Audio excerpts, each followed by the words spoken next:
আল্লাহ নবী বললেন ওয়ামান আসানি, আর যেই ব্যক্তি আমার অবাধ্য হয়, যাকে দাড়ি রাখতে বলেছি রাখে না, টাকনুর নিচে প্যান্ট রাখতে নিষেধ করেছি মানে না,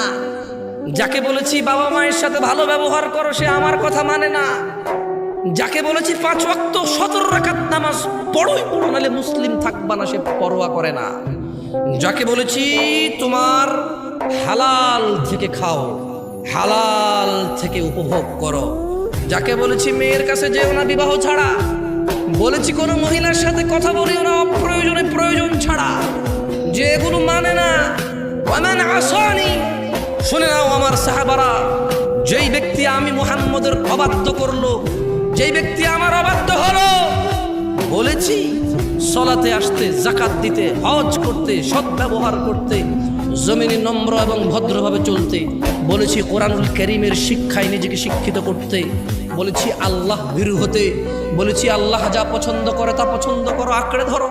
বলেছি আল্লাহ যা অপছন্দ করে তা বর্জন করো, ঘৃণা করো, যে এগুলোর পরোয়া করেনি ওয়ামান আসানি, যে আমি মুহাম্মদের অবাধ্য হলো, শুধু সুন্নত মনে করে অবাধ্য হয়ে গেছে, মানে আল্লাহ নবী বলছে রাখো, ও বলেছে সুন্নত, আল্লাহ নবী বলছে করো, ও বলেছে সুন্নত, সুন্নত। ইন্না লিল্লাহি ওয়া ইন্না ইলাইহি রাজিউন। আল্লাহ নবী বলছে ওয়ামান আসানি, যে আমি মুহাম্মদের অবাধ্য হলো, ফাকাদ আবা, সেই লোকই আমাকে অস্বীকার করলো যে আমার অবাধ্য হলো।